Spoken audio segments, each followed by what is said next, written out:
Good afternoon, everyone. Welcome to the revision class of Indian Polity. Audio video clear आ रहा है आप लोगों तक?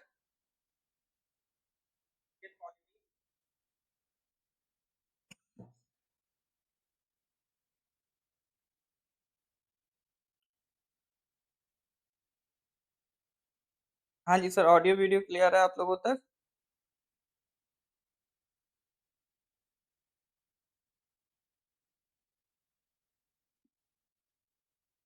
Okay. Good afternoon everyone, good afternoon.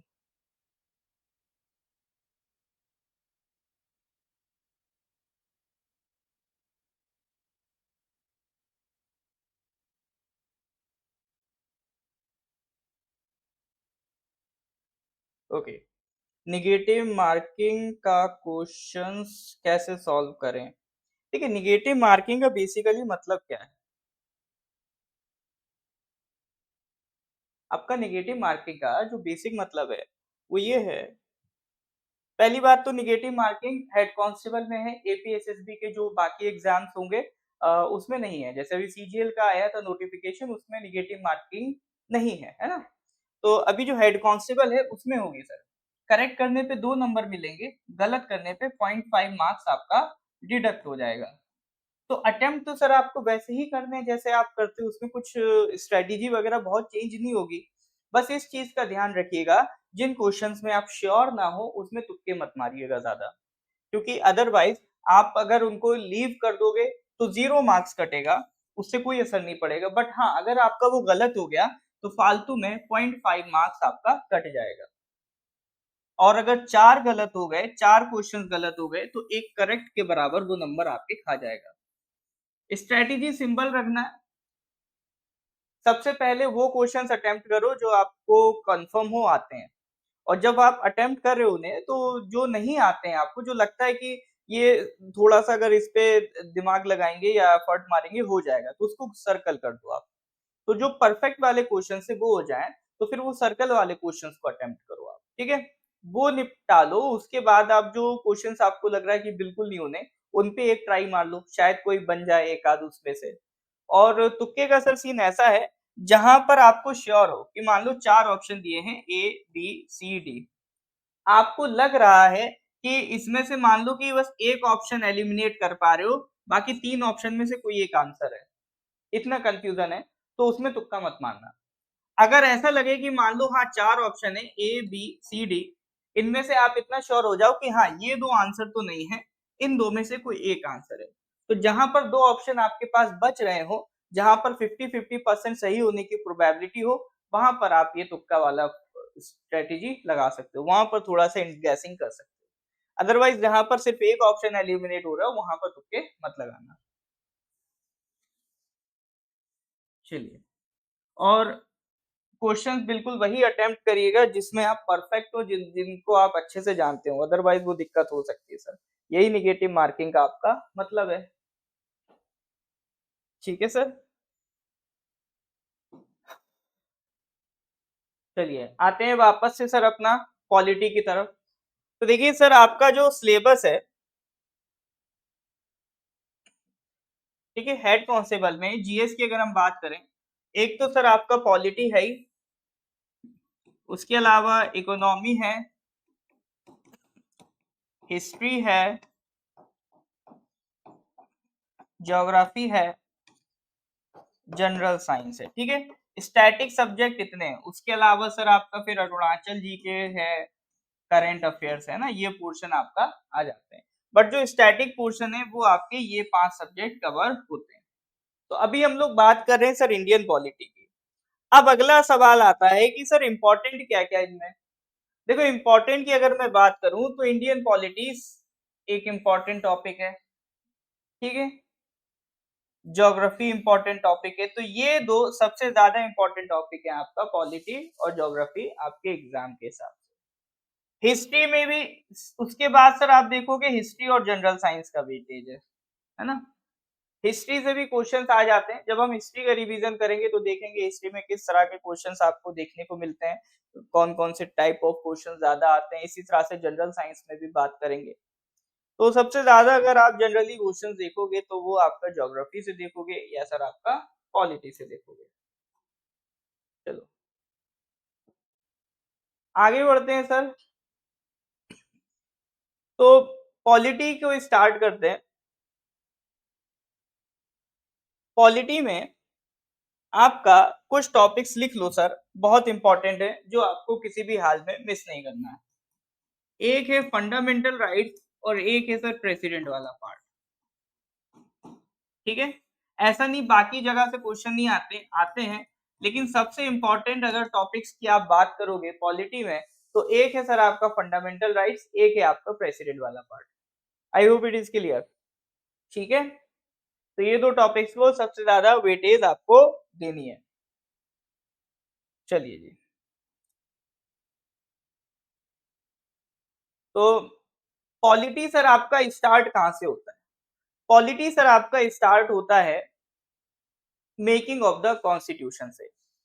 अब बेसिकली सर पॉलिटी है क्या? जो भी हमारी नीतियां बन रही हैं, जो भी हमारा गवर्नेंस है कि किस तरह से हमें हमारे कंट्री को गवर्न किया जाएगा।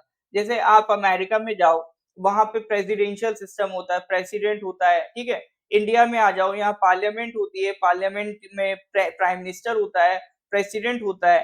तो एक गवर्नेंस का प्रोसीजर बना रखा है, सबको उनकी उनकी पावर्स दे दी गई है कि हाँ भाई ये पावर्स आपकी आपका क्या कहते हैं प्रेसिडेंट की रहेंगी, ये पावर सर आपका प्राइम मिनिस्टर की रहेंगी, ये पावर आपका चीफ मिनिस्टर की रहेंगी। तो ये सारी चीजें जो डिफाइन की गई हैं, साथ ही साथ हमारे देश में रहने वाले लोगों को क्या क्या अधिकार मिलेंगे, तो इन सब को एक किताब में उतारा गया है और उस किताब का नाम क्या है सर? Constitution of India. तो ये सारी चीजें आपको कहाँ लिखी मिलेंगी? भारत के संविधान में, the constitution of India. I hope it is clear.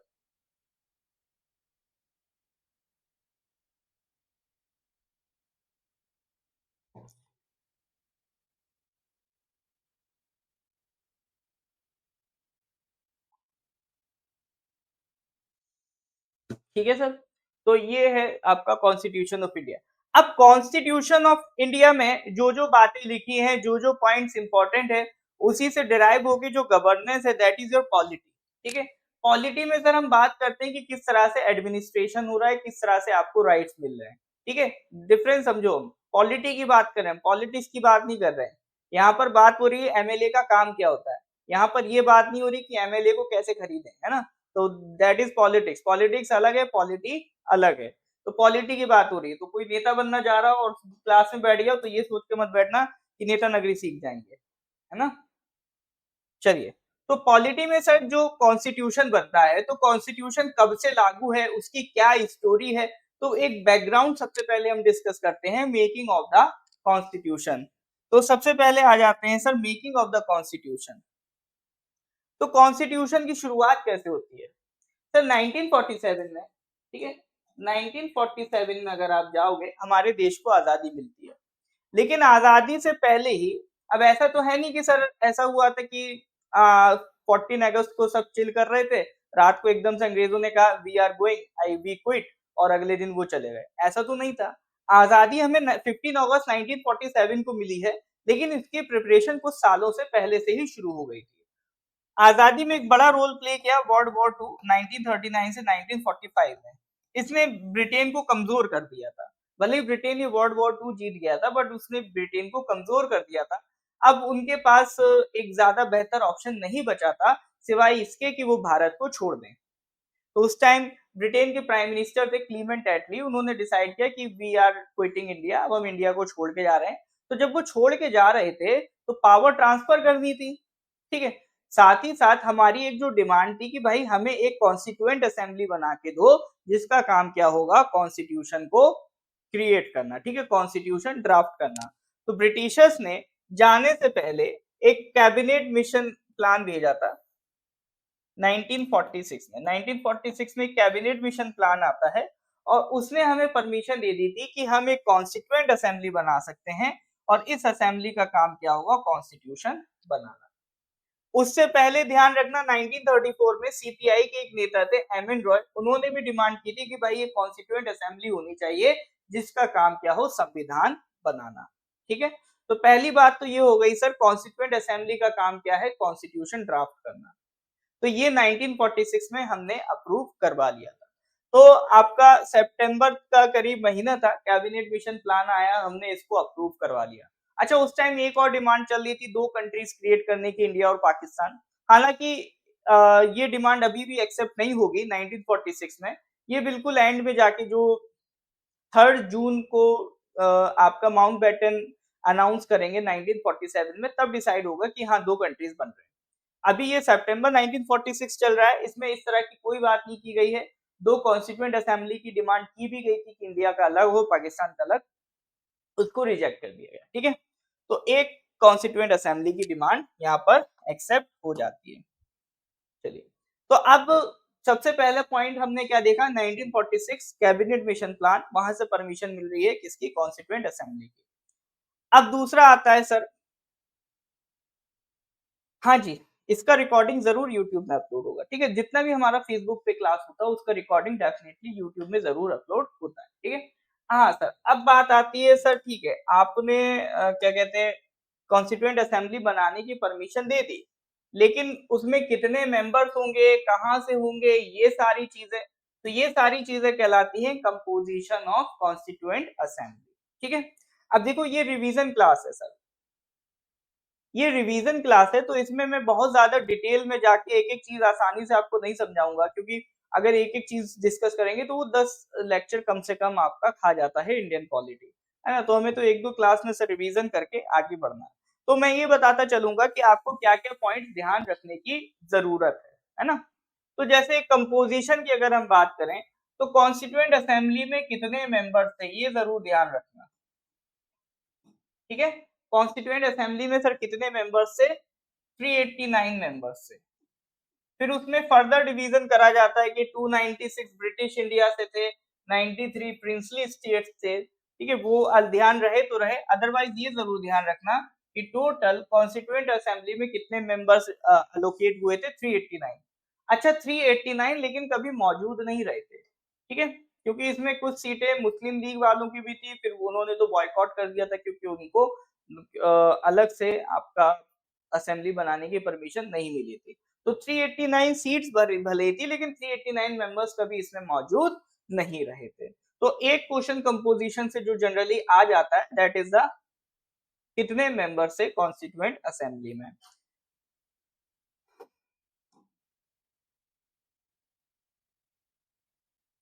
आप लोग इतना क्यों परेशान हो रहे कॉन्सेप्ट वो उसके नेगेटिव मार्किंग को लेके, और दिस टाइम का क्या मतलब, इससे पहले भी जो एपीएसएसबी में एग्जाम हुए थे उसमें भी नेगेटिव मार्किंग नहीं थी, है ना। आपका ये क्या कहते हैं, हेड कांस्टेबल में बस नेगेटिव मार्किंग बोला है, अदरवाइज जो एपीएसएसबी का एग्जाम है उसमें नेगेटिव मार्किंग आपका नहीं होगा, है ना। उसको लेके इतना टेंशन लो। चलो, तो ये हो गई सर कंपोजिशन। कंपोजिशन में ध्यान रखना कितने मेंबर्स से कॉन्स्टिट्यूएंट असेंबली में। अब जो नेक्स्ट पार्ट आता है सर आपका working of the constituent assembly, है ना। देखो यहां से भी क्वेश्चन बनते हैं। मेन पर्पज ये कराने का आपका ये है कि आपको ये बताते चले कि किस किस टॉपिक से कैसे कैसे क्वेश्चन बनते हैं, आप बस उसको पढ़ के आगे बढ़ते रहो। तो कंपोजिशन की अगर मैं बात करूं सर, वर्किंग की बात करूं, तो वर्किंग में सर एक क्वेश्चन ये आ जाता है कि कॉन्स्टिट्यूएंट असेंबली की पहली मीटिंग किस दिन हुई थी, तो ये थी सर आपका डिसंबर 9 1946 को पहली मीटिंग हुई थी कॉन्स्टिट्यूएंट असेंबली की। ठीक है, उसके बाद कॉन्स्टिट्यूएंट असेंबली में दो पोजीशन इलेक्ट होती है, एक प्रेसिडेंट थे और एक इसके वाइस प्रेसिडेंट थे। अब देखो हो क्या रहा है सर, ये कॉन्स्टिट्यूएंट असेंबली है, इस कॉन्स्टिट्यूएंट असेंबली के जो हेड होंगे वो होंगे सर प्रेसिडेंट, और इनको जो असिस्ट करेंगे वो होंगे इसके वाइस प्रेसिडेंट। अब सीन ऐसा चल रहा है सर कि 9 दिसंबर को पहली मीटिंग होती है, 9 दिसंबर 1946 को पहली मीटिंग होती है। अब जो प्रेसिडेंट है सर इसके, वो तो इलेक्शन होगा, उसके बाद इलेक्ट किए जाएंगे। जैसे अभी नई लोकसभा बनी, तो नई लोकसभा में सारे मेंबर्स एक बार ओथ ले लिए, उसके बाद वो बैठे, इलेक्शन हुआ, उसके बाद स्पीकर ओम बिरला जी को इलेक्ट किया गया, है ना। सेम चीज यहाँ थी। लेकिन सर जो पहली मीटिंग होगी, जो इलेक्शंस होंगे, उसको कंडक्ट कराने के लिए भी तो कोई लीडर होना चाहिए ना सर, असेंबली का। तो वो एक आपसी समन्वय से बना दिया जाता है। जैसे लोकसभा में टेम्परेरी टाइम के लिए एक स्पीकर बनाया जाता है जिसे कहते हैं प्रोटेम स्पीकर। तो वो प्रोटेम स्पीकर का काम बस इतना होता है, सबको ओथ वगैरह दिलवा देना, ओथ दिलवा के स्पीकर के इलेक्शंस कंडक्ट करवा देना, और जब स्पीकर फाइनल हो जाता है तो प्रोटेम स्पीकर अपनी कुर्सी छोड़ देता है, फिर स्पीकर बैठता है और प्रोटेम स्पीकर को प्रेसिडेंट अपॉइंट करते हैं। जनरली कन्वेंशन ऐसी रहती है, जो सबसे बुजुर्ग पर्सन होते हैं किसी भी असेंबली के, उनको प्रोटेम स्पीकर बनाया जाता है।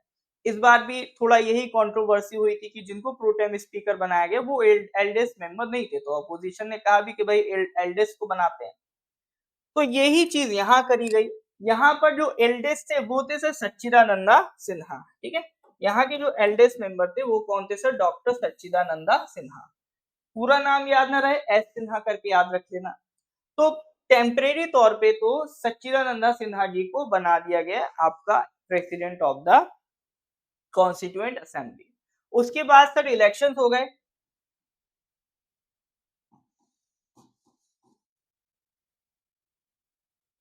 11 दिसंबर 1946 को इलेक्शन हो गए। अब जब इलेक्शन हो गए तो इलेक्शन के बाद फाइनल जो प्रेसिडेंट बनाया गया वो किसको बनाया गया सर, डॉक्टर राजेंद्र प्रसाद को बनाया गया, ठीक है। और वाइस प्रेसिडेंट किसको बनाया गया, एस सी मुखर्जी को बनाया गया। वैसे तो राजेंद्र प्रसाद और एस सी मुखर्जी का नाम आप याद रखो, लेकिन हो सकता है आपको ऑप्शन में कहीं सच्चिदानंदा सिंह दिख जाए, राजेंद्र प्रसाद ना दिखे, तो इसलिए मैंने बता दिया कि सबसे पहले तो एक्चुअल में सच्चिदानंदा सिन्हा बने थे, लेकिन वो टेम्परेरी 2 दिन के लिए थे। इलेक्शंस हो गए, फिर फाइनली अल्टीमेटली जो प्रेसिडेंट बने हैं असेंबली के वो कौन थे, डॉक्टर राजेंद्र प्रसाद, ठीक है। तो ये 3 नाम ध्यान रखिएगा। कॉन्स्टिट्यूएंट असेंबली की पहली मीटिंग किस दिन हो रही है, वो हो रही है सर आपका दिसंबर 9 1946 को। इज दैट क्लियर और नॉट? यहाँ तक किसी को कोई डाउट है तो बताइए सर। क्लियर है तो गिव मी थम्स अप। हाँ जी सर, यहाँ तक किसी को कोई डाउट तो नहीं है?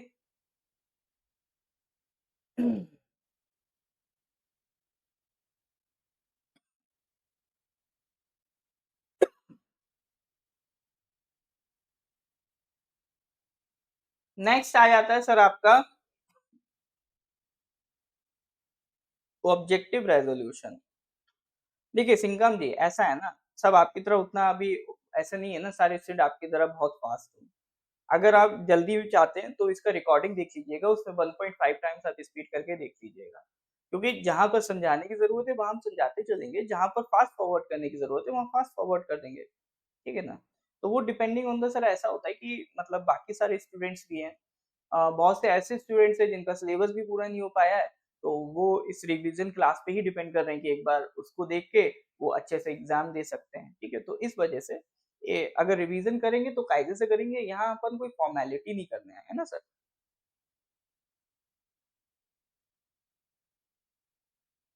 स्क्रीन को थोड़ा छोटा,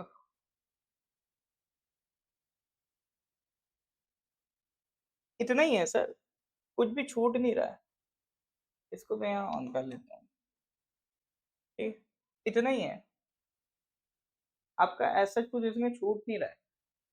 स्क्रीन जितना आपको दिख रही है ना उतनी ही स्क्रीन है, ठीक है। चलो, हाँ, एक चीज और ध्यान रखना सर, ऑब्जेक्टिव रेजोल्यूशन।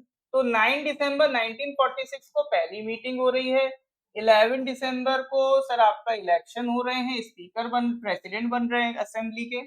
अच्छा, राजेंद्र प्रसाद कॉन्स्टिट्यूएंट असेंबली के भी प्रेसिडेंट थे, और आगे चल के आप देखोगे भारत के भी पहले प्रेसिडेंट राजेंद्र प्रसाद ही बनेंगे, है ना। तो यहाँ कॉन्स्टिट्यूएंट असेंबली के प्रेसिडेंट की बात हो रही है, यहाँ इंडिया के प्रेसिडेंट की अभी फिलहाल में बात नहीं हो रही है, ये कंफ्यूजन मत करना।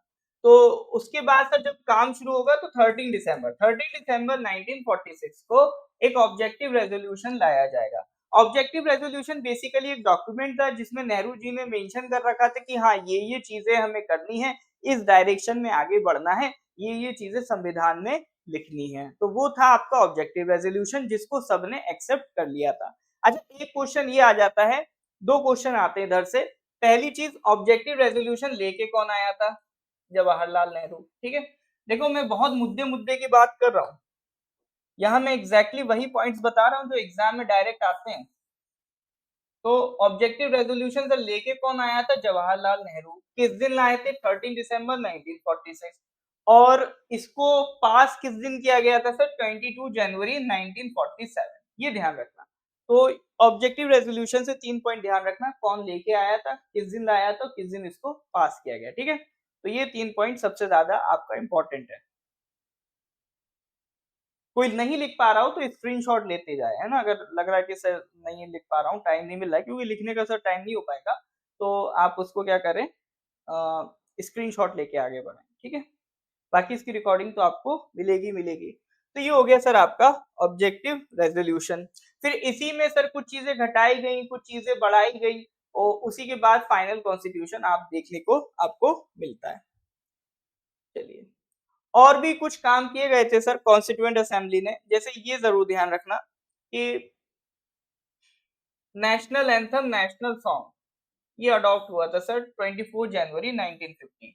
ऐसे याद रखना सर, रिपब्लिक डे किस दिन होता है? 26 जनवरी 1950 को। ठीक है, रिपब्लिक डे किस दिन होता है? 26 जनवरी 1950 को। तो आपका जो नेशनल एंथम, नेशनल सॉन्ग है, उससे 2 दिन पहले अडॉप्ट हुआ था 24 जनवरी 1950। इसी तरह से नेशनल फ्लैग, ये 3 चीजें जरूर ध्यान रख लेना, वो हुआ था 22 जुलाई 1947 को। ठीक है, ये आजादी से पहले हुआ है। ठीक है, ये आजादी से पहले हुआ है नेशनल फ्लैग, इस चीज को ध्यान रखना, 22 जुलाई 1947। एक ये ध्यान रख लेना सर, इसको डिजाइन किसने किया था? पिंगाली वेंकैया जी ने इसको डिजाइन किया था।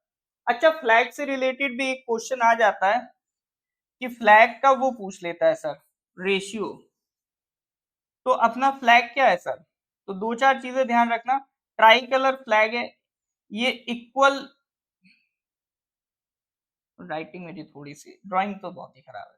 ठीक है, इक्वल स्ट्रिप्स होती हैं, इक्वल लेंथ की स्ट्रिप्स होती हैं, और ये जो रेशियो होता है सर इसका, ये होता है 3:2। ठीक है, तो ये 3:2 रेशियो में आपका ये स्ट्रिप देखने को मिलेगी। ये क्वेश्चन आपका पूछा गया है एग्जाम्स में। यहाँ पर बीच में होता है सर अशोक चक्र, और अशोक चक्र में कितने स्पोक्स होते हैं सर? इसमें सर होते हैं आपका 24 स्पोक्स। ठीक है, तो ये कुछ बेसिक बातें जो आपसे एग्जाम में पूछ लेता है रिगार्डिंग दिस। दूसरा आ जाओ sir national anthem. National anthem किसने लिखा है सर? रविंद्रनाथ टैगोर। ठीक है, रविंद्रनाथ टैगोर ने लिखा है national anthem. National song sir किसने लिखा है? बंकिम चंद्र चटर्जी। ठीक है, नेशनल सॉन्ग आपका किसने लिखा है? बंकिम चंद्र चटर्जी। एक्चुअली उनकी एक नोवेल है आनंद मठ। ठीक है, आनंद मठ, उससे लिया गया है। तो यही क्वेश्चन आपके एग्जाम में घूम फिर के पूछते हैं। नेशनल फ्लैग किस दिन अडॉप्ट हुआ? नेशनल सॉन्ग किस दिन अडॉप्ट हुआ? आपका नेशनल एंथम किस दिन अडॉप्ट हुआ? नेशनल एंथम किसने लिखा है? नेशनल सॉन्ग किसने लिखा है? उसको कहाँ से लिया गया है? आनंद मठ से लिया गया है। नेशनल फ्लैग का क्या रेशियो है? उसमें जो व्हील है उसमें कितने स्पोक्स होते हैं? एक और चीज, ट्राई अपने तिरंगा में टोटल कितने कलर हैं? टोटल 4 कलर हैं, सैफ्रॉन, व्हाइट, ग्रीन और आपका नेवी ब्लू। ठीक है, ये 4 कलर है। तो आपका सैफ्रॉन रिप्रेजेंट करता है सैक्रिफाइस, व्हाइट रिप्रेजेंट करता है पीस, ग्रीन रिप्रेजेंट करता है हरियाली, है ना, ग्रीनरी, हमारे देश की एग्रीकल्चर काइंड ऑफ, किसान से रिलेट कर सकते हो। और ये जो अशोक चक्र है वो पीस का सिंबल है। ठीक है, तो these are the some of the facts जो आपसे एग्जाम में पूछे जाते हैं। Is that clear?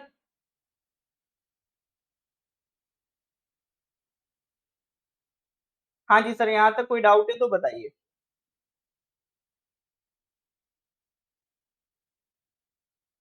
चाहो तो इसका स्क्रीनशॉट भी ले सकते हो आप लोग। अपन वही वही पॉइंट मार्क करके आगे बढ़े जो आपसे एग्जाम में पूछ लिए जाते हैं। नेक्स्ट आ जाओ सर कॉन्स्टिट्यूशन का इनैक्टमेंट। अब यहाँ से सर कुछ सवाल बन जाते हैं कि एक सवाल ये बन जाता है कि सर कॉन्स्टिट्यूशन बनाने में कितने सेशंस लगे। ठीक है, कितने सेशंस लगे कॉन्स्टिट्यूशन बनाने में? तो दैट इज 11 सेशंस। और एक क्वेश्चन वैसे तो भी काफी टाइम से नहीं दिखा है, बट हाँ बहुत पहले आते थे इस तरह के क्वेश्चंस, अभी तो काफी टाइम से नहीं दिखा है, लेकिन कभी भी आ सकता है, पोटेंशियल क्वेश्चन है ये कि सर कॉन्स्टिट्यूशन बनाने में कितना टाइम लगा। 2 ईयर 11 मंथ 18 डेज, 2 11 18, ठीक है। अपने डेट ऑफ बर्थ मान के इसको याद कर लेना, 2 11 18। तो 2 इयर्स 11 मंथ्स 18 डेज लगते हैं सर कॉन्स्टिट्यूशन को बनाने में। कितने सेशंस लगे? 11 सेशंस। कॉन्स्टिट्यूशन अडॉप्ट किस दिन हुआ, मतलब कंप्लीट होके साइन वगैरह किस दिन हो गया था? 26 नवंबर 1949 को ये आपका साइन हो गया था। लेकिन फिर भी आप देखोगे ये इनैक्ट किस दिन हो रहा है? ये हो रहा है सर आपका 26 जनवरी 1950। तो सर ये 2 महीने का गैप क्यों? नवंबर 1949 में इसको हम अडॉप्ट कर ले रहे हैं, इनैक्ट कर रहे हैं 1950 में, ऐसा क्यों? 2 महीने का गैप क्यों दिया गया? ठीक है।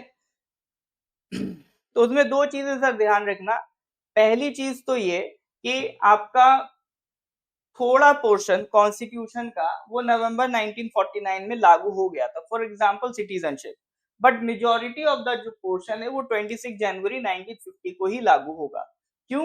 क्योंकि ये दिन सर थोड़ा सा स्पेशल था हमारे फ्रीडम फाइटर्स के लिए, क्योंकि आपका 1929 में लाहौर सेशन हुआ था कांग्रेस का। उस लाहौर सेशन के प्रेसिडेंट, पहली बार एक नया नौजवान प्रेसिडेंट बना था, उनका नाम था जवाहरलाल नेहरू। इस सेशन को उन्होंने प्रिसाइड किया था और उन्होंने एक संकल्प लिया था कि भैया 26 जनवरी 1930 को हम सेलिब्रेट करेंगे एज अ पूर्ण स्वराज दिवस, यानी कंप्लीट इंडिपेंडेंस डे के तौर पे सेलिब्रेट करेंगे। मतलब एक तरीके की डेडलाइन दे दी थी ब्रिटिशर्स को कि 26 जनवरी 1930 इस दिन तक निकल जाओ तो ठीक है, नहीं तो हम तुम्हारी बात नहीं सुनेंगे, हम अपने आप को आजाद मान लेंगे। फिर इसी के बाद से आपका सिविल डिसोबीडियंस मूवमेंट की शुरुआत भी होती है। तो ये 26 जनवरी 1930 इस डेट को याद करने के लिए हमने जो कॉन्स्टिट्यूशन है वो कब इनैक्ट किया सर? 26 जनवरी 1950 को इनैक्ट किया। ठीक है सर। तो that is all about enactment of the constitution.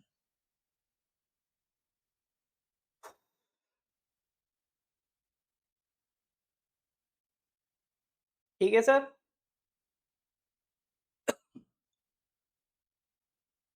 तो ये हो गया सर पूरा आपका मेकिंग ऑफ द कॉन्स्टिट्यूशन से रिलेटेड।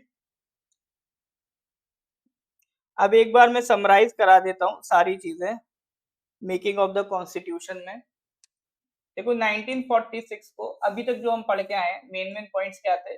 1946 को कैबिनेट मिशन प्लान आता है, ठीक है। उससे कॉन्स्टिट्यूएंट असेंबली बनाने की परमिशन मिलती, कितने मेंबर्स से अलॉट? 389 मेंबर्स से। इस कॉन्स्टिट्यूएंट असेंबली की अगर आप देखो फर्स्ट मीटिंग किस दिन हो रही है सर? 9 दिसंबर 1946 को हो रही है। इसके सर प्रेसिडेंट और वाइस प्रेसिडेंट कौन है? प्रेसिडेंट राजेंद्र प्रसाद हैं, कुछ टाइम के लिए सच्चिदानंदा सिन्हा भी थे।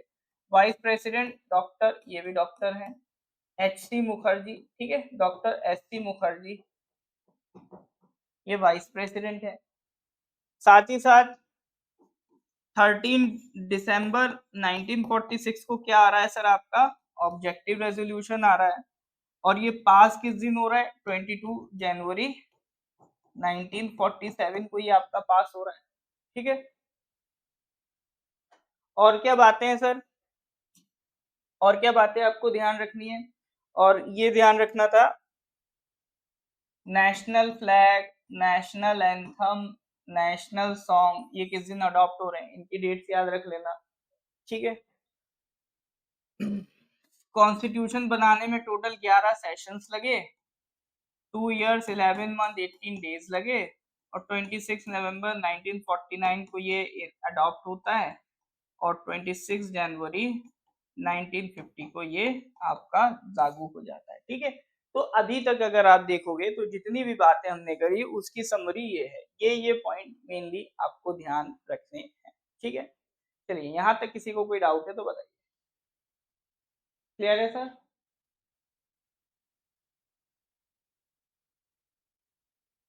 हाँ जी सर, यहाँ तक किसी कोई दिक्कत है तो बताइए।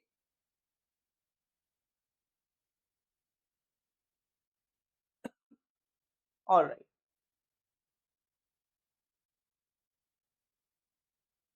चलो यहाँ तक की बात हो गई। अब देखो जो कॉन्स्टिट्यूशन बन के आया, अब जो कॉन्स्टिट्यूशन बन के आया जब वो रेडी हुआ शुरुआत में उसमें क्या क्या था सर? 395 आर्टिकल्स थे, 22 पार्ट्स थे और 8 शेड्यूल्स थे। ठीक है, ये इसको मैं अलग से लिख देता हूँ। हो क्या रहा है,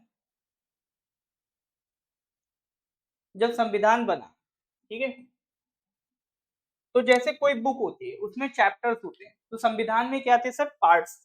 कितने पार्ट्स थे? 22 पार्ट्स थे। और हर एक पार्ट में कुछ कुछ पॉइंट्स लिखे थे, उन पॉइंट्स को हम क्या कहते हैं? आर्टिकल कहते हैं। ठीक है, तो कितने आर्टिकल्स थे? 395 आर्टिकल्स थे, 22 पार्ट्स और टोटल 395 आर्टिकल्स। उसके बाद कॉन्स्टिट्यूशन के लास्ट में कुछ एक्स्ट्रा इंफॉर्मेशन जो फैक्चुअल इंफॉर्मेशन होती है, जैसे भी किसी भी किताब में कोई फॉर्मूले वगैरह है ना, तो जो भी एक्स्ट्रा फैक्चुअल इंफॉर्मेशन थी उसको अलग से लिख दिया गया, उनको हम कहते हैं शेड्यूल्स। और जब संविधान बना था तो कितने शेड्यूल्स थे? 8 शेड्यूल्स थे। एट प्रेजेंट में अगर हम बात करें, एट प्रेजेंट में सर ये पार्ट्स कितने हो गए हैं? 25 पार्ट्स हो गए। ठीक है, पार्ट्स कितने हो गए? 25 पार्ट्स हो गए।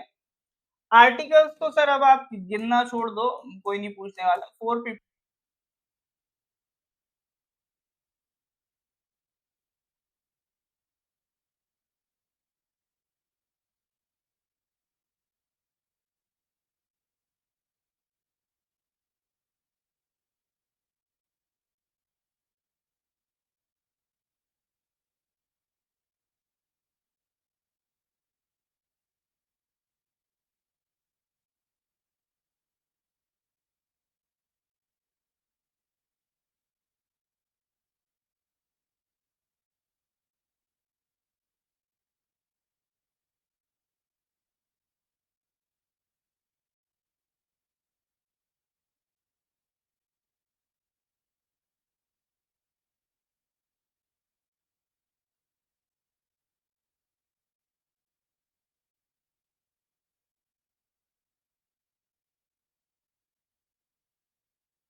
हाँ जी, अभी आ रही है आवाज?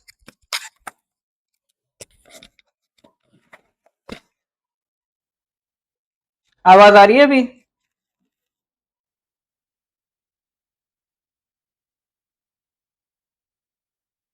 अभी तो ऑडिबल होगा।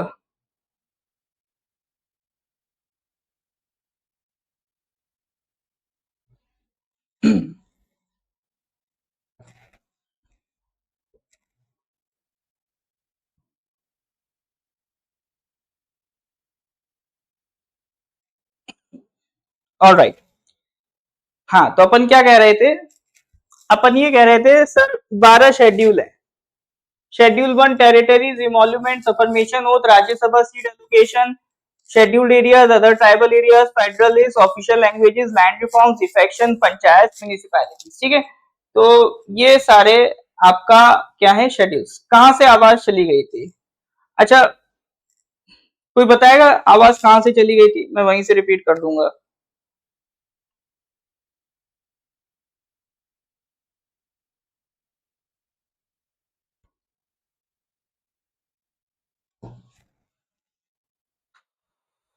तो ये आपके 12 शेड्यूल्स हैं। ऑलराइट,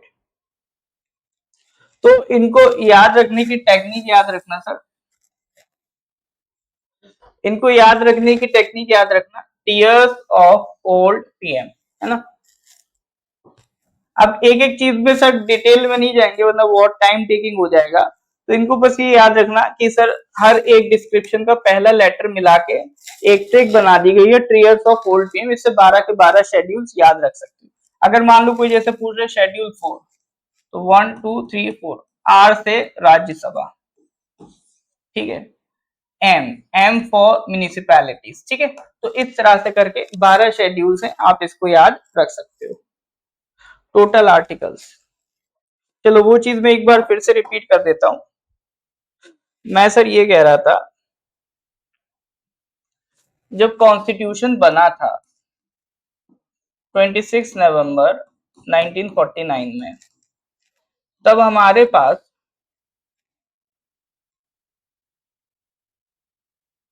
कॉन्स्टिट्यूशन में 22 पार्ट्स थे। जैसे कोई भी किताब होती है सर, ठीक है, कोई भी किताब होती है, हर एक किताब में क्या देखने को मिलता है आपका, पार्ट्स होते हैं, पार्ट 1 2 3 4 इस तरह से। तो टोटल कितने पार्ट थे सर, 22 पार्ट्स थे, मतलब चैप्टर्स होते हैं ना, इसी तरह से मान लो हर एक पार्ट में कुछ पॉइंट्स लिखे होते हैं, उनको हम क्या कहते हैं, आर्टिकल्स। तो टोटल कितने आर्टिकल्स थे सर, 395 आर्टिकल्स, ठीक है। 22 पार्ट्स थे, 395 आर्टिकल्स। नेक्स्ट चीज सर, इसमें आपका 22 पार्ट्स हो गए, 395 आर्टिकल्स हो गए। नेक्स्ट चीज एक और आप इसमें ध्यान रखना, इसमें 8 शेड्यूल्स थे, ठीक है। कितने शेड्यूल्स हुआ करते थे सर, 8 शेड्यूल्स हुआ करते थे। बट एट प्रेजेंट अगर आप बात करो, यानी आज के टाइम में अगर आप बात करो, तो ये पार्ट्स तो हो गए हैं सर 25, ठीक है। और ये जो आर्टिकल्स है, ये तो 480 ऐसे कुछ थे, मैंने एक बार गिने थे, 478 ऐसे कुछ थे। तो अभी वो नंबर याद रखने की जरूरत नहीं है, क्योंकि उस पर क्वेश्चन देखने को नहीं मिलता है। 8 से कितने हो गए सर, शेड्यूल हो गए 12, ठीक है। शेड्यूल कितने हो गए, 12 हो गए। तो पार्ट 25 हो गए, आर्टिकल शुरू में 395 थे, और शेड्यूल 8 से बढ़ के कितने हो गए सर, 12 हो गए, ठीक है। चलिए, तो इसको ध्यान रखिएगा। तो ये मैं आपको सर बता रहा था।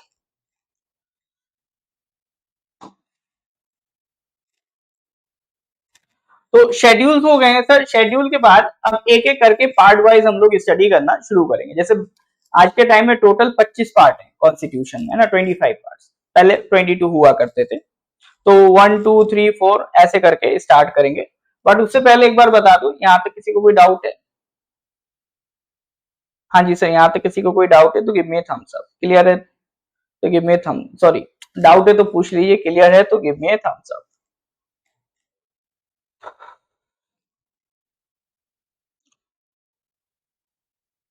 बाकी कुछ बेसिक फैक्ट्स हैं कि कॉन्स्टिट्यूएंट असेंबली की सील पे कौन बनाए, एलिफेंट बनाए, कॉन्स्टिट्यूशन एडवाइजर BN राव थे, कैलीग्राफर प्रेम बिहारी नारायण राय थे। तो इसको एक बार देख लेना है ना। चलो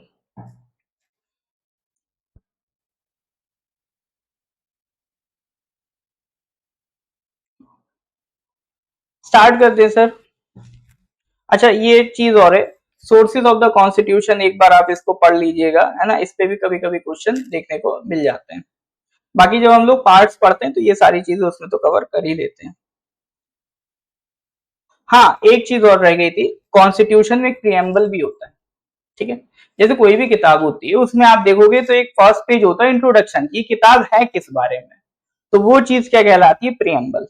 तो वो एक तरीके की समरी है हमारे कॉन्स्टिट्यूशन की। अच्छा, ये प्रिएम्बल का कंसेप्ट हमने कहाँ से लिया है? प्रिएम्बल का कंसेप्ट लिया है हमने यूएसए से। अब एक बार में मैं सारे क्वेश्चन बता देता हूँ प्रिएम्बल पे क्या क्या क्वेश्चन बनते हैं, ठीक है। प्रिएम्बल का कंसेप्ट लिया है यूएसए से। प्रिएम्बल बेसिकली है क्या सर, हमारे कॉन्स्टिट्यूशन की समरी है, ठीक है।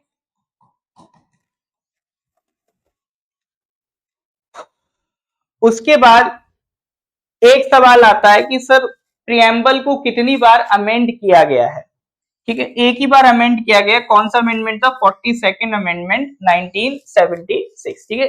कॉन्स्टिट्यूशन को एक ही बार अमेंड किया गया, सॉरी प्रिएम्बल को। और एक चीज और ध्यान रखना, preamble is a part of constitution, ठीक है। Preamble is a part of constitution. पहले बेरूबारी केस आया था, उसमें सुप्रीम कोर्ट ने कहा था preamble is not a part, but बाद में केजरीवाल भारती केस में जजमेंट पलट दी थी और कह दिया था सर नहीं, preamble is a part of the constitution of India. तो इसको ध्यान रखिएगा, ठीक है। Preamble is a part of constitution of India.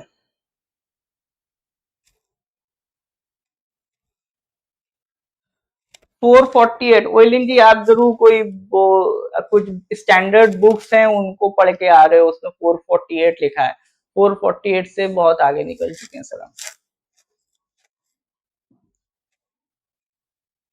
ठीक है, चलो। तो देखो, प्रियम्बल में एक सवाल ये पूछ लेता है कि जो ऑब्जेक्टिव है संविधान का, sovereign, socialist, secular, democratic, Republic, इसकी सीक्वेंस पूछ लेता है। ठीक है, sovereign, socialist, secular, democratic, Republic. अभी इनके मीनिंग वगैरह डिस्कस नहीं करेंगे, वो सब नहीं पूछता है।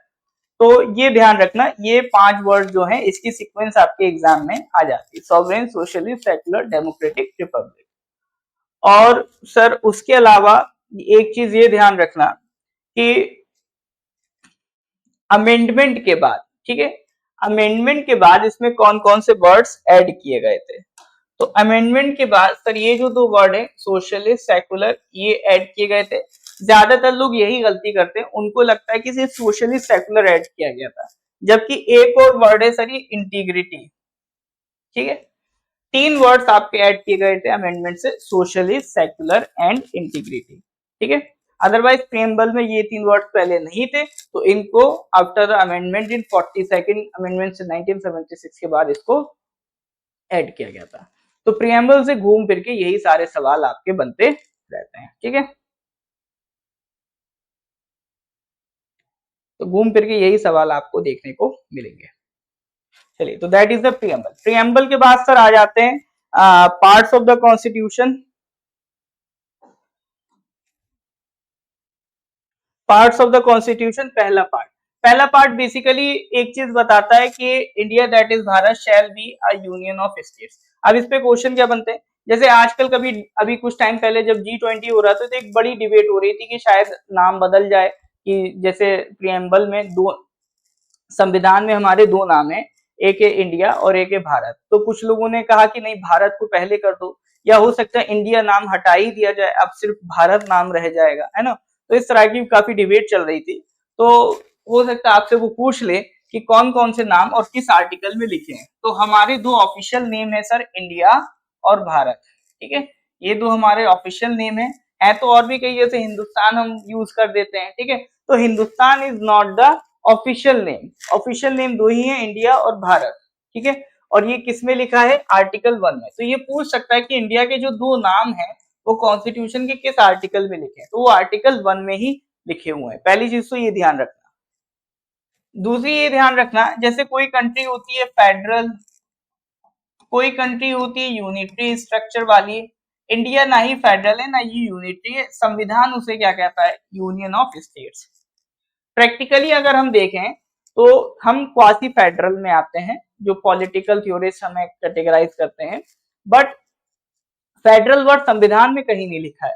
संविधान में हम अपने आप को कैसे आइडेंटिफाई करते हैं, as a union of states.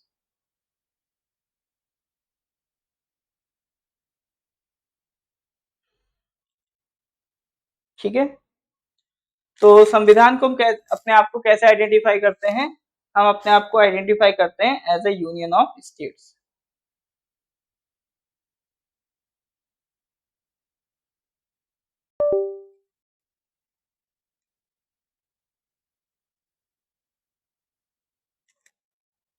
अब आर्टिकल 2 और 3 नई टेरिटरीज आ जाती है, या कोई भी टेरिटरी को तोड़ना मरोड़ना होता है उससे रिलेटेड डील करता है। 2, 3, 4 का सार मैं समझा देता हूँ। इसमें कहने का मतलब ये है कि मान लो कोई एक स्टेट एग्जिस्ट करता है, उसको 2 पार्ट करने हो। ठीक है, 2 स्टेट को मिला के एक स्टेट बनाना हो, एक नया स्टेट क्रिएट करना हो, ये सारी पावर किसके पास है, पार्लियामेंट के पास है। ठीक है, यानी अगर एक स्टेट के 2 पार्ट करने हैं तो उस स्टेट से परमिशन लेने की जरूरत नहीं है, ये पूरी पावर किसके पास है, पार्लियामेंट के पास है। तो ये आर्टिकल 2 और 3 से हमें पता चलता है। और ऐसा करने के लिए हमें कोई कॉन्स्टिट्यूशनल अमेंडमेंट करने की जरूरत नहीं है, सिंपल एक कानून बना के ऐसा किया जा सकता है। कॉन्स्टिट्यूशन अमेंडमेंट एक थोड़ा सा जटिल प्रोसेस है, तो उसकी जरूरत नहीं है, सिंपल एक लॉ बना के सिंपल प्रोसीजर से ऐसा किया जा सकता है। ये बोलता है आपका आर्टिकल 4। ठीक है, तो दैट इज योर आर्टिकल 2, 3, 4, उसका समराइजेशन। बात समझ में आ रही है कि नहीं आ रही सर, इज दैट क्लियर और नॉट। हाँ जी सर, यहाँ पे कोई डाउट है तो बताइए।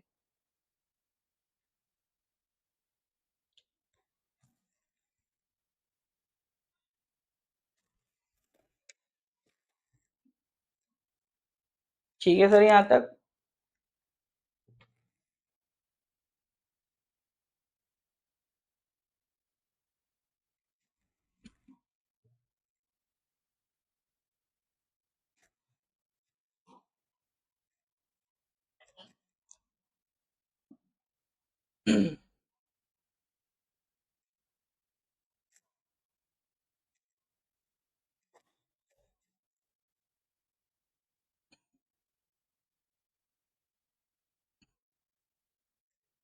नेक्स्ट आपका क्या है सर, आपका सिटीजनशिप। ठीक है, नेक्स्ट आपका क्या है सर, आपका सिटीजनशिप। सिटीजनशिप एक्ट ऑफ 1955 से ये आपका कवर्ड है। ठीक है, नेक्स्ट इज जो सिटीजनशिप, और इसके लिए कानून है सिटीजनशिप एक्ट ऑफ 1955। तो सिटीजनशिप से क्या क्या क्वेश्चन आते हैं, एक क्वेश्चन तो ये आ सकता है, ये कॉन्स्टिट्यूशन की किस पार्ट में सिटीजनशिप, पार्ट 2। कॉन्स्टिट्यूशन में सिटीजनशिप के लिए कौन कौन से आर्टिकल्स हैं, आर्टिकल 5 to 11, दूसरा क्वेश्चन। तीसरा ये सिटीजनशिप से रिलेटेड लॉज हमारे देश में कौन बना सकता है, पार्लियामेंट के ही पास पावर है सिटीजनशिप से रिलेटेड लॉज बनाने की। और पार्लियामेंट ने किस कानून को पास किया हुआ है सिटीजनशिप के लिए, सिटीजनशिप एक्ट ऑफ 1955 पास किया हुआ है, उससे आप सिटीजनशिप से रिलेटेड लॉज बना सकते हो। अभी जैसे सीएए चल रहा था, तो वो क्या था sir, citizenship amendment act of 2019।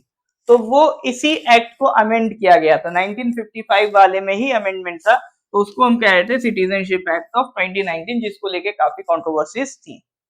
ठीक है, अब क्या क्या तरीके हैं सिटीजनशिप एक्वायर करने के, वो सब आपका कवर होते हैं। यहाँ पर वर्ड यूज कर लो, बाय एक्विजिशन ऑफ टेरिटरी, उससे चीजें आसान हो जाएंगी, कैसे भी बताता हूँ। ठीक है, बाय एक्विजिशन ऑफ टेरिटरी। अब वो कह रहा है सर, 5 तरीके हैं सिटीजनशिप एक्वायर करने के। ब्रांड,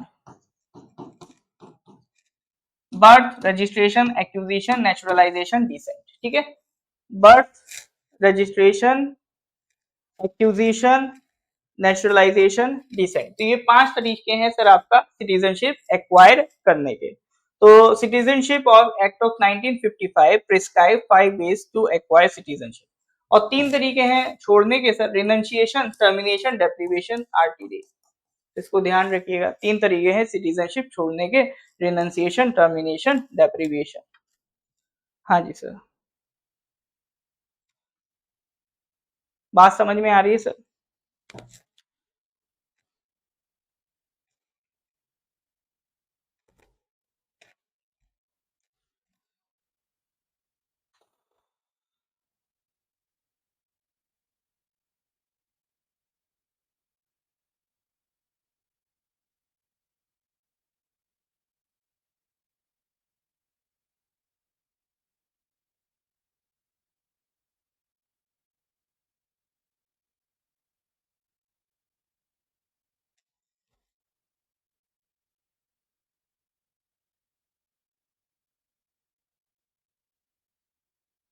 लास्ट ईयर आए थे सर।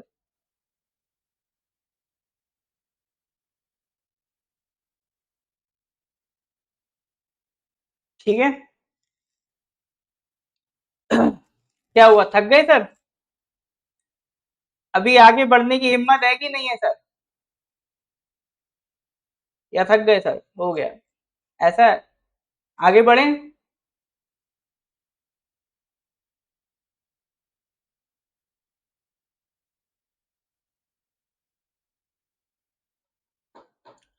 धीरे धीरे लोग गायब हो रहे हैं ना,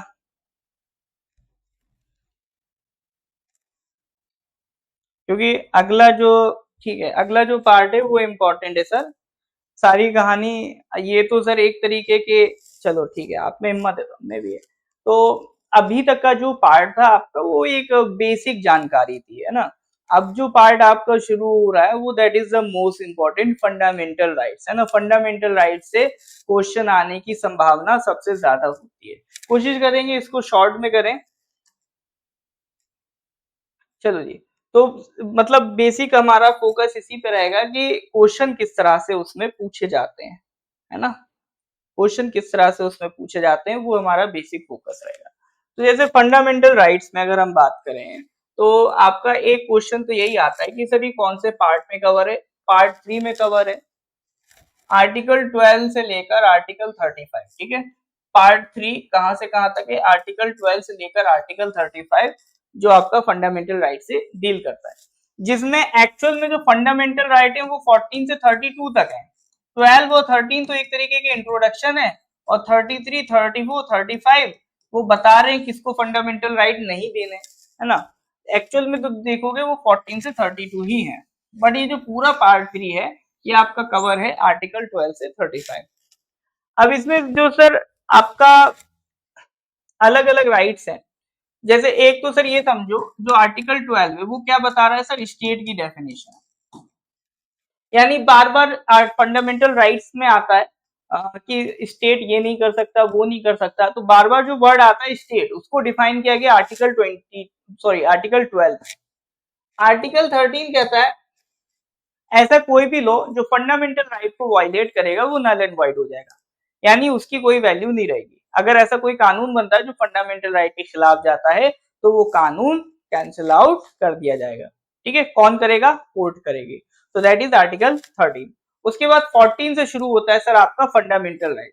तो सबसे पहले सर जो क्वालिफिकेशन है, अच्छा जैसे ये लिखा है कि राइट टू इक्वालिटी 14 से 18, तो कॉन्स्टिट्यूशन में ऐसा डिवीजन नहीं है सर, ये डिवीजन हमने अपने समझने के लिए किया है बस, है ना। तो कॉन्स्टिट्यूशन में धड़ाधड़ आर्टिकल लिखे हैं, तो पहला जो पार्ट है हम उसे 14 से 18 को एक ग्रुप में कवर कर लेते हैं, that is your right to equality.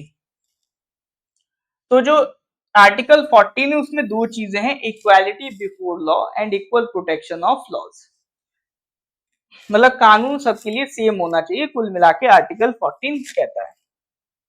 फिर आर्टिकल 15 किसी भी तरह के डिस्क्रिमिनेशन को रोकता है, ठीक है। तो वर्ड पकड़ते जाना सर, आर्टिकल 14 में वर्ड पकड़ लेना लॉ, आर्टिकल 15 में वर्ड पकड़ लेना डिस्क्रिमिनेशन, यानी किसी तरह के डिस्क्रिमिनेशन भेदभाव को कौन रोकता है, आर्टिकल 15 रोकता, on the grounds of religion, race, caste, sex और प्लेस ऑफ बर्थ। फिर आता है सर आपका article 16, that is the equality of opportunity, ठीक है। आर्टिकल 16 आता है that is the equality of opportunity. Next आता है article 17, that is abolition of untouchability. फिर आता है sir article 18, abolition of titles, ठीक है। तो ये 14 से 18 पांच आपके फंडामेंटल राइट्स ऐसे ही कवर होते हैं। तो इनको याद रखने की भी टेक्निक है सर, क्या टेक्निक है sir, law removes all doubt, आगे पीपीटी में मिल जाएगा सर आपको, law removes all doubt. Law sir यही याद रखो, इक्वालिटी बिफोर लॉ आर्टिकल 14। फिर ये डी से क्या है सर, डिस्क्रिमिनेशन आर्टिकल 15। ओ क्या है, अपॉर्चुनिटी आर्टिकल 16। यू क्या है सर, अनटचेबिलिटी आर्टिकल 17। और टी क्या है, टाइटल्स आर्टिकल 18। देखो जितने फंडामेंटल राइट्स आपसे पूछ लिए जाते हैं उसकी सबकी टेक्निक हम कवर कर लेंगे ना। तो याद रखने की टेक्निक याद रखना, क्वेश्चन डायरेक्ट ऐसे ही आ जाते हैं कि अनटचेबिलिटी से रिलेटेड कौन सा आर्टिकल है, ठीक है, आपका डिस्क्रिमिनेशन से रिलेटेड कौन सा आर्टिकल है, इक्वालिटी बिफोर लॉ से रिलेटेड कौन सा आर्टिकल है। तो डायरेक्ट इसी तरह के क्वेश्चंस आपके आते रहते हैं। तो इसके लिए टेक्निक याद रखना, अभी फिलहाल लॉ रिमूव्स ऑल डाउट। अब ये डाउट मत करना कि सर डाउट की स्पेलिंग में बी नहीं है, बी लगा दोगे तो सर वो गड़बड़ा जाएगा, इसलिए बी नहीं लगाया है।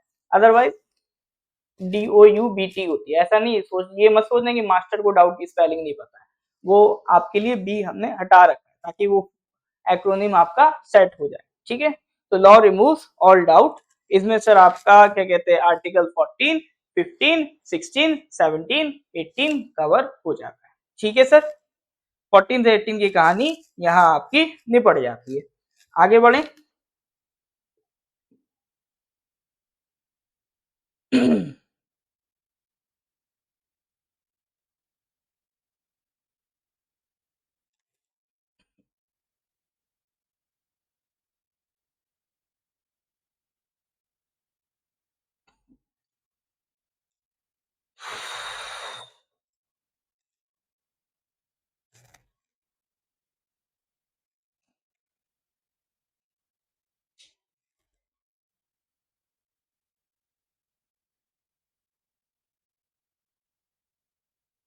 हाँ जी सर, यहाँ तक किसी को कोई डाउट है तो बताइए।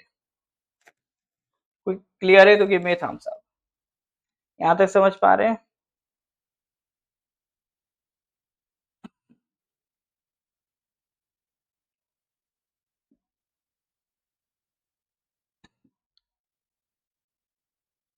ठीक है। 12 और 13 तो मैंने फिर आपको बता दिया था।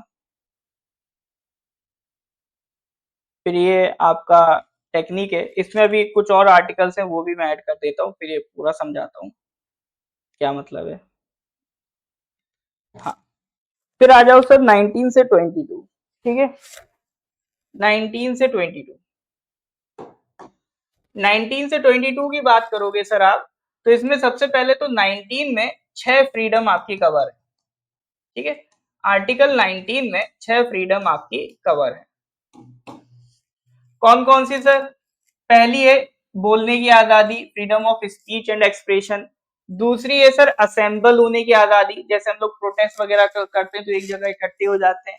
तीसरी है सर एसोसिएशन बनाने की आजादी, जैसे स्टूडेंट यूनियंस बनती हैं, टीचर्स यूनियन बनती हैं, ट्रेड एसोसिएशंस बनती हैं, तो ये बनाने की आजादी। चौथी सर मूवमेंट की आजादी, कि हम किसी भी शहर में रहते हैं, कोई किसी दूसरे शहर जा सकते हैं, पूरी आजादी है। अगर हम भले ही दिल्ली के हैं, हम राजस्थान जाना चाहते हैं तो हमें कोई रोकने वाला नहीं है। फिर अगली है सर रेजिडेंस की, जहां हम रहना चाहें, हम रहने वाले यूपी के, हमने दिल्ली में रहना शुरू कर दिया, कोई रोक टोक नहीं है, right to freedom of residence है। फिर है सर आपका प्रोफेशन की आजादी, यानी आपको डॉक्टर बनना है, वकील बनना है, जज बनना है, आपको जो बनना है वो आपकी मर्जी है। लेकिन आप प्रोफेशन में थोड़ा ये ध्यान रख लेना, ये सारी जितने भी आर्टिकल्स हैं इसमें थोड़ी थोड़ी लिमिटेशंस हैं। जैसे बोलने की आजादी दे दी, इसका मतलब ये नहीं कि देश के खिलाफ कोई बोलने लगे। प्रोफेशन की आजादी ये दे दी तो इसका मतलब ये नहीं कि कल आप व्हाइट कोट पहन के कहने लगो हम ऑपरेशन करने जा रहे हैं, हमें सर्जन बनना है। तो इनके लिए कुछ प्री रिक्वेस्ट डिग्रीज वगैरह होती, वो आपके पास होना चाहिए, तभी आप उसको फॉलो कर सकते हो। ठीक है, तो ये आपके 6 फ्रीडम्स आपको दे रखी हैं इन आर्टिकल 19। तो इसको थोड़ा सा खंगाल लेते हैं।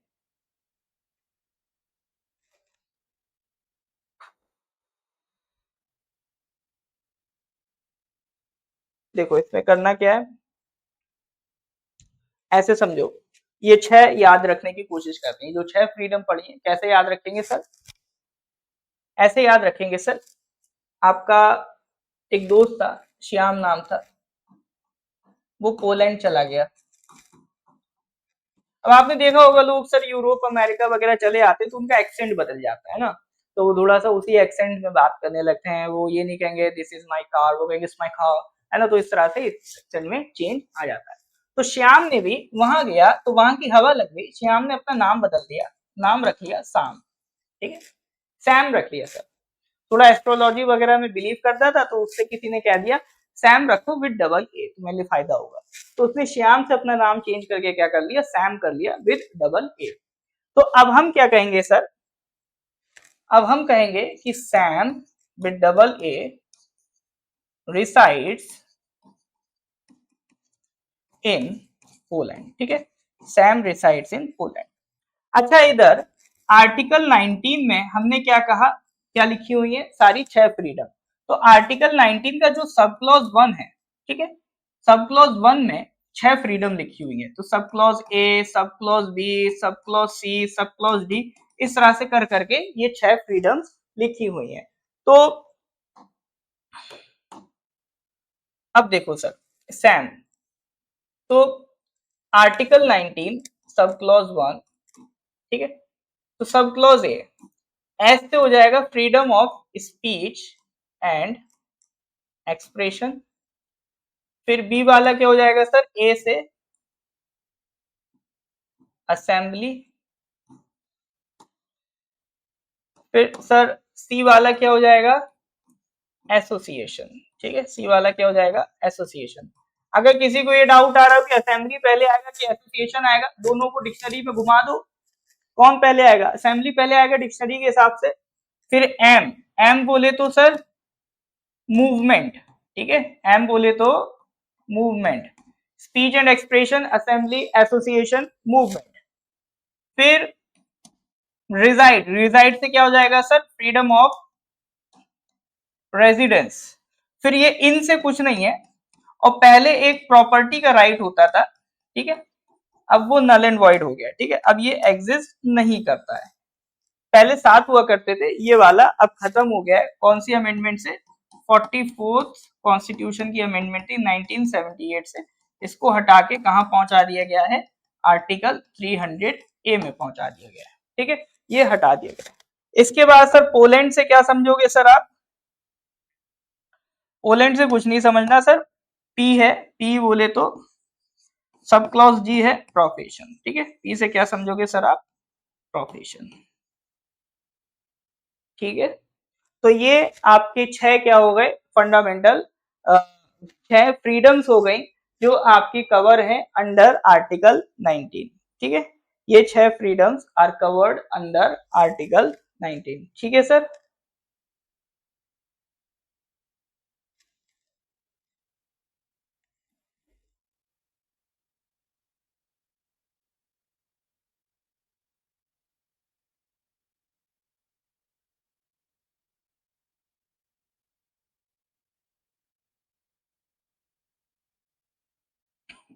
हाँ जी सर, यहाँ तो कोई डाउट है तो बताइए।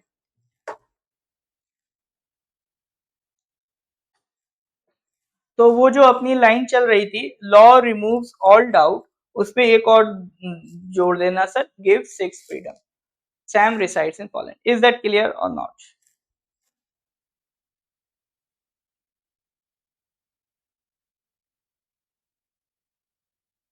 इज दैट क्लियर और नॉट? क्लियर है तो sir give me thumbs up,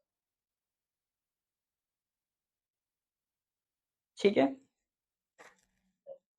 तो इसका चाहो तो सर आप स्क्रीनशॉट ले लो, ठीक है, बाकी वैसे ही ये सारी चीजें लगभग नोट्स में लिखी हुई हैं, तो आप चाहो तो स्क्रीनशॉट इसका ले सकते हो।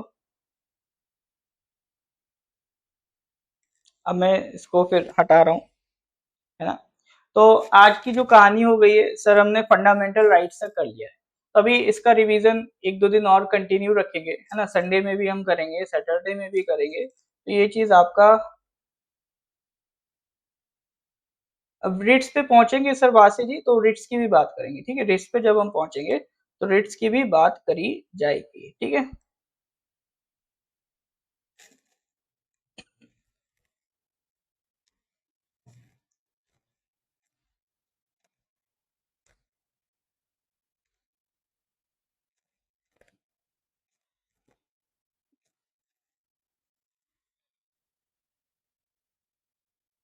चलो जी, ठीक है, तो फिर आज फिर सर यहीं तक रखते हैं, इसके आगे फिर अगली क्लास में कंटिन्यू कर लेंगे, अभी थोड़ा सा स्टूडेंट भी थक रहे हैं और सबके और भी क्लासेस हैं, ठीक है, तो नेक्स्ट क्लास में फिर हम लोग जो पॉलिटी वाला पार्ट है, सेम टाइम पे तो कल मुश्किल है, मैं आपको टाइम बता दूंगा, ठीक है, उसी टाइम पे कल क्लास हम कर लेंगे, हो सकता है कल मॉर्निंग में ही कर लेंगे, ठीक है, जो भी टाइम होगा इन्फॉर्म कर दिया जाएगा, या कल नहीं भी हो पाता है तो सैटरडे को, फ्राइडे सैटरडे को हम कवर कर लेंगे ना। चलिए ठीक है, तो फिर आज इतना ही रखते हैं, अगली क्लास में फिर इसके आगे की कहानी हम डिस्कस करेंगे, कल होपफुली अपना जो ये वाला पार्ट है सर इसको कंप्लीट कर देंगे, ठीक है सर, मिलते हैं अगली क्लास में, chill then, goodbye, have a nice day.